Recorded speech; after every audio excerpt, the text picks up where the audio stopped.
Good evening, Moon Princess here, and tonight we're going to cover the death of Sandra Bland. So, just a trigger warning, this case has violence, and it has racial elements to it, and if that makes you really uncomfortable, I would recommend, if it's not something you want to watch, that you not watch it. You've been warned. And with that, let's get into the case. So, covering the suspicious death of Sandra Bland.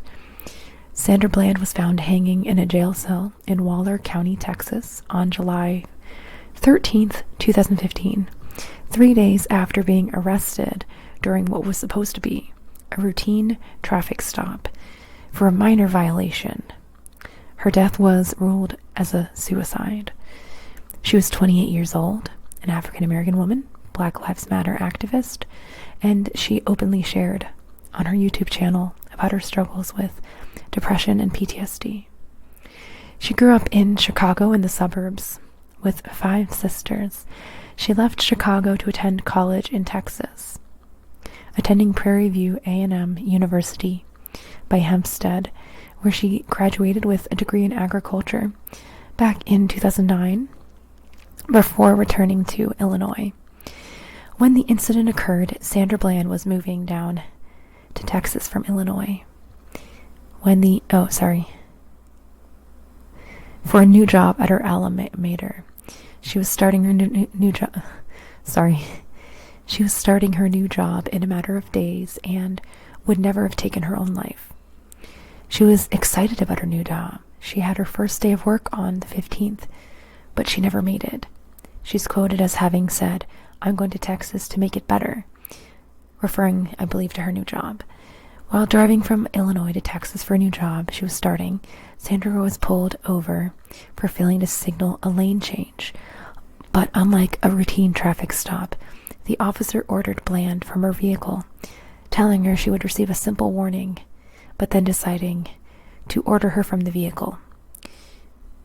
Canon Lambert, lawyer for the Bland family, points out that the stop is called into question just by the fact Insignia, the officer, ordered her from the vehicle. In a routine stop, this is not typical.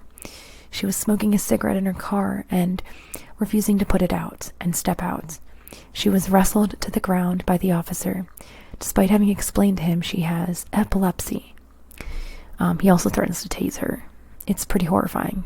I would recommend watching it, just because this is, the reality of things that happen to people, and, it deserves our attention.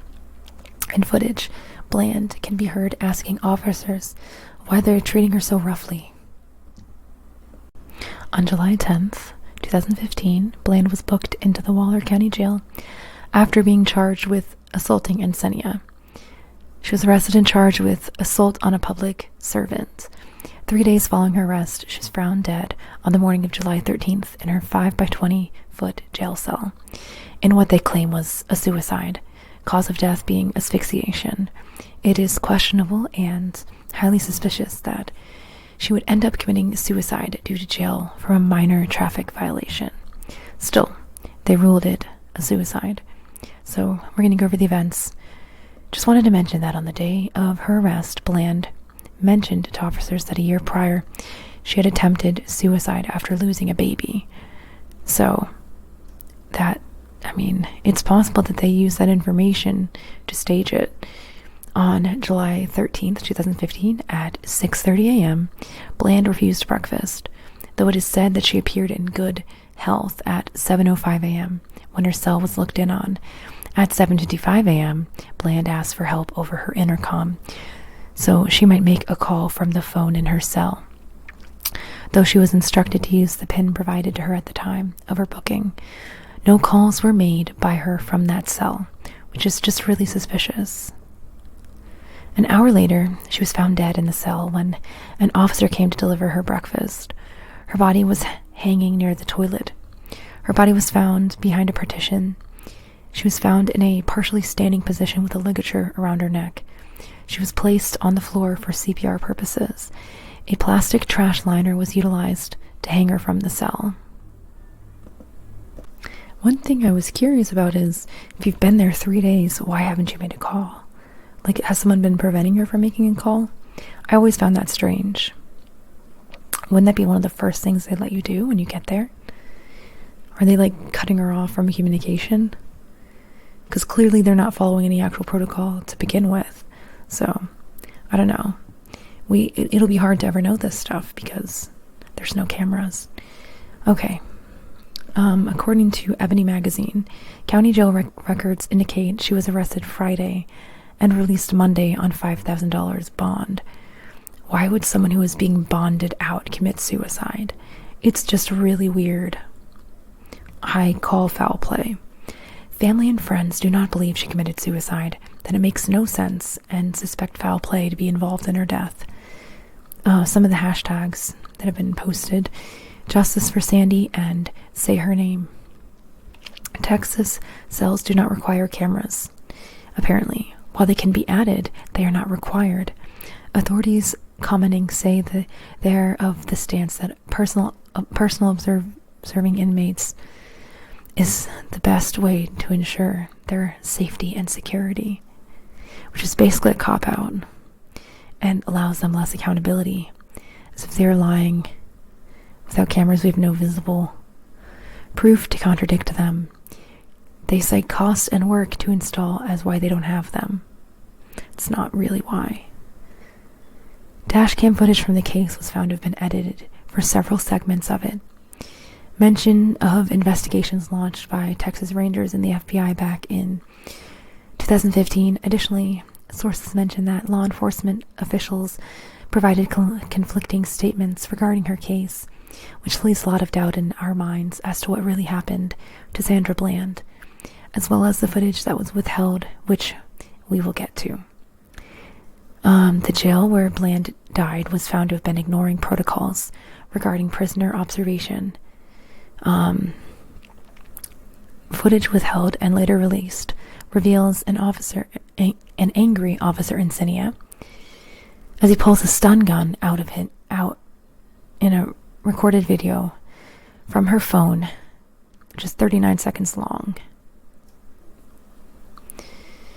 Broadcast of this footage has led to calls for reopening of the investigation of her arrest and death now. I think this is a while ago, though. But anyways, so, it just makes me so sad. Bland's family calls out the officers and accuses them of concealing information, which should have been made public from the beginning of the investigation, which is something that police do. Like, it's a thing. According to an article from New York Times, in a cell phone video recorded by Sandra Bland, Trooper Insignia can be seen pulling out a stun gun and saying, "I will light you up, get out now." After the trooper told her to get off the phone, Ms. Bland responded, "I'm not on the phone. I have a right to record. This is my property." "Put your phone down," Mr. Insignia repeated. "Put your phone down right now." According to lawyer Canon Lambert, representing the Bland family, he mentions that he immediately called my co-counsel and asked whether he had seen it, and he hadn't seen it either. Sorry. So yeah, even the family lawyer had not had access to this video. This is particularly salient as the trooper who arrested Sandra Bland had made claims that he was fearing for his own safety, which was completely contradicted with this cell phone footage of his conduct. What the video shows is that Insignia had no reason to be in fear of his safety, according to Mr. Lambert. So he represented the family in a $1.9 million legal settlement. The video shows that he wasn't in fear of his safety. You could see that it was a cell phone. He was looking right at it. Mr. Insignia was indicted on a charge of perjury, the only criminal charge arising from the case, which is utter bullshit. After grand jurors accused him of making a false statement in his claim that he removed Ms. Bland from her car to more safely conduct a traffic investigation. But the charge was later dismissed on a motion by the prosecutors. In exchange for it, the troopers promised that he would never again work in law enforcement. This makes me so angry, you guys. That's not good enough. That's not good enough. That's not even a punishment. That's nothing. That means literally nothing. Is it a legal promise? Is it like written, signed? Like, there's no, like, oh, I promise I won't do it again. Hell no. This is the type of shit that I'm talking about. Why was she booked for so long for a minor traffic violation? While Encinia did lose his job, he literally suffered no other consequences. None. So at the time, African American leaders in Texas came together over Bland's death, and they worked together to enact the Sandra Bland Act, which was enacted in 2017, requiring de-escalation training techniques for all officers and protections for those in custody with mental health and substance abuse issues, as well as requiring independent law enforcement agencies investigate jail deaths. Man all but kills a black woman and gets off on the charge against him and just loses his job. Doesn't even get criminalized for perjury. Texas State Representative Garnett Coleman said, "It is troubling that a crucial piece of evidence was withheld from Sandra Bland's family and legal team in the pursuit of justice." I agree. "Open up the case, period," says her sister, Shantae Needham. "We know they have an extremely, extremely good cover-up system." Still, some felt the details of the case were too strange to be true. Others questioned how a routine traffic stop could have escalated to an assault. When the incident happened with George Floyd, it broke me down, because all I could think about was the knee in my sister's back from Officer Encinia. Said her sister. "I'm over it. It continues to happen.